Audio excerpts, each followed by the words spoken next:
Hər birinizi salamlayıram. Bugünkü mövzumuz nitqdir.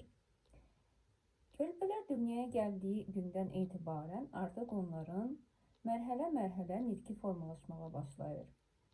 Onlar dünyaya gəldiyi anda birinci səs qışqırıqdır, qışqırırlar. Sonra nəsə istədikləri zaman ağlayırlar. Sonra isə bu ağlamalar balaca hecal səslərə, sait səslərə, sonra sait səslərə samit səslər qoşulur, qığıldamalar meydana gəlir. Sonra balaca hecalarla səslər və ondan sonra isə qısa sözlər meydana gəlir, sonra cümlələr. Bu necə formalaşır və hansı ayda uşaq hansı səsləri artıq çıxarmalıdır? Gəlin baxaq. Belə ki, uşaq 3-4 ayında artıq qığıldayır. Loru dildə desək, yəni bu sait səslərə azca boğaz səsləri qoşulur sanki. Və sonra isə bu səslər körpə müşahidə edirik ki, bu səslər dayanır. Digər səslər meydana çıxmağa başlayır. Bunlar la, ba, ba, ba, ma hecalı sözlərdir. Və bu zaman valideynlər sevinir. Sanki körpəm artıq ana deməyə başladı və hansısa bir baba deməyə başladı. Əslində bu şuurlu nitq deyildir. Bu sadəcə ilk addımlardır. Sonraki dövrlərdə isə biz artıq 9 ayda körpənin söz anlayışı olduğunu görürük. Onu qeyd edeyim ki, yəni bu ma, ba, babaları biz 5-6 ayında müşahidə etməliyik. Yəni qığıldamağı 3-4 ayında görürsə, 5-6 ayında ayrı-ayrı hecalarla səslərin çıxmasını müşahidə edirik və sonra isə artıq 8-9 ayında körpə tək-tək sözlərin mənasını başa düşür. Məsələn, ver, al, top, tut. Bu sözləri başa düşür, tələffüz etməsə də. Buna deyirlər pasiv danışıq. Yəni, körpə başa düşür, amma hələ danışmır. Hələ təkrar eləmir sizin dediklərinizi. Ona görə də bu yaş dövründə məsləhətdir ki, evinizdə kartoçkalar olsun, heyvanlar və yaxud da körpənin oyuncaqları. Ümumiyyətlə, körpənin çox danışmaq lazımdır.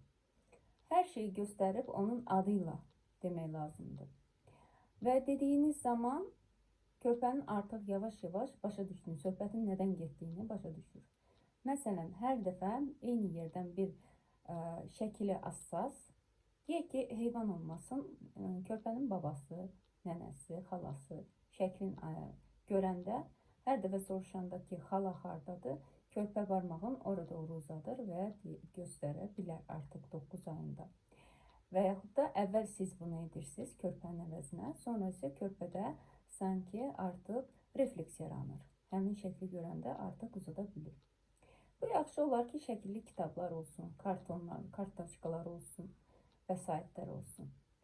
Yəni, çox da olması əslində ziyan olar, xeyirli olmaz. Niyə? Çünki çaşbaşlıq yarana bilər körpədə.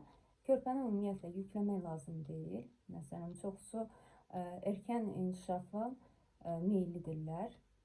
Mən özüm də birinci uşağımla hər vəsaitim var idi. Müxtəlif kartoçkalar, rənglər, heyvanlar, hamısı. Yəni, körpəm yüklənmiş idi, demək olar ki. Amma ikinci uşaqda bu səhvə yol vermək istəmirəm. Bu düzgün deyildir əslində. Çünki körpəni əsasən emosional kontaktdır. Biz körpə ilə dərs eləmirik. Mən loqopediyanı öyrənəndən sonra, kurs keçəndən sonra öyrəndim ki, körpələrlə sadəcə 5-6 yaşa qədər, məktəbə gedənə qədər dərs formasında heç bir şey eləmirik. Qətiyyən sadəcə oyun. Körpənin tək ehtiyacı olduğu oyun emosional kontaktdır.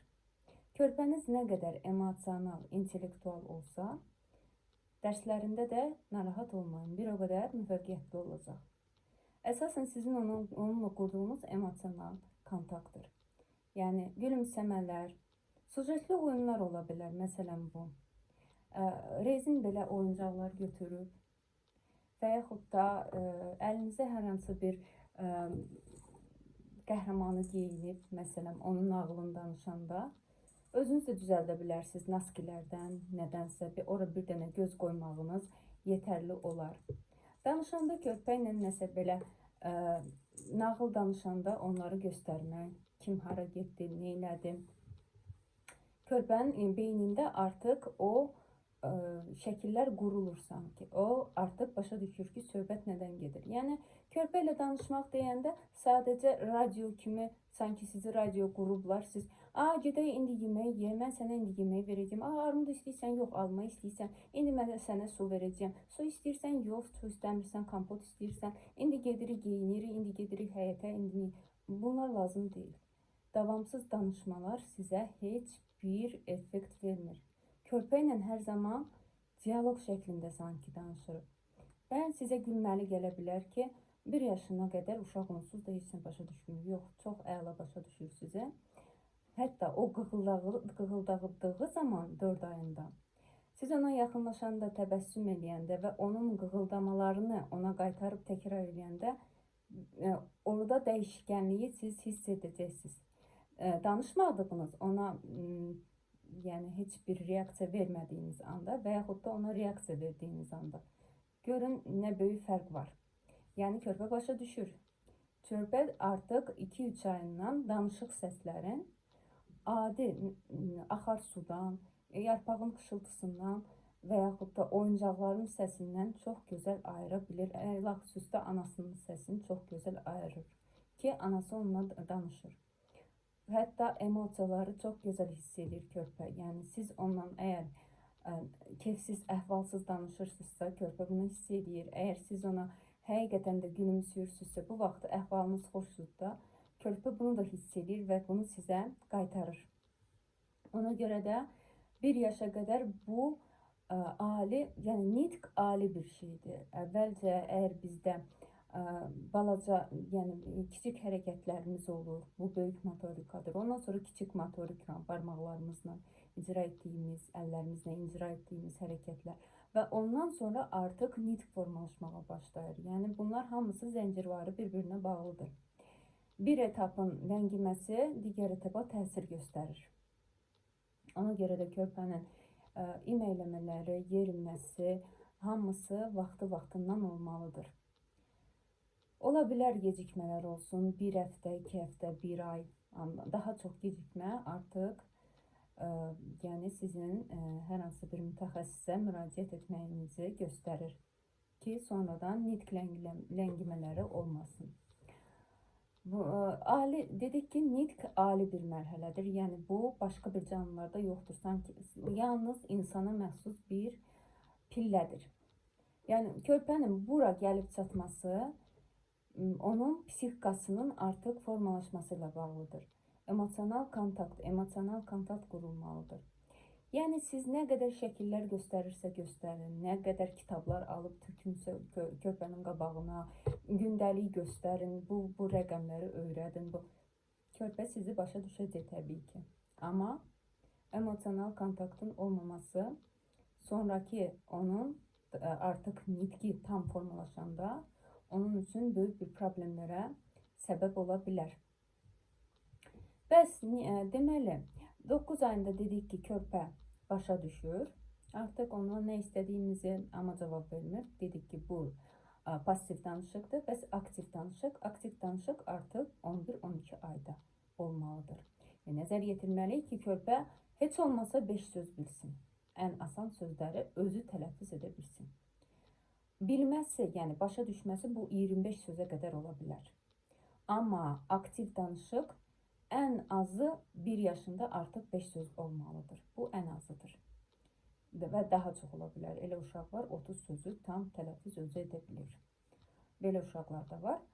Amma yəni körpələrinizi qətiyyən heç bir uşaqla müqayisə etməyin. Yəni rəfiqəmin qızı danışır, mənim oğlum danışmır. Rəfiqəmin oğlu bu yaşda bunu eləyir, mənim övladım hələ eləmir. Bununla müqayisə olunması şeylər deyildir. Yəni hər uşağın özünün fizioloji inkişaf etapı vardır. Ola bilər ki, sizin uşağınız 1 yaşında hələ heç bir söz demir. Amma 2 aydan sonra bir dəfəlik 20 dənə söz deyə bilər. Yəni bu normadır. Sadəcə siz nitqin gecikməməsi üçün nə etməlisiniz? Yəni baxaq, nitq gecikməsin deyə ilk öncə nə edək?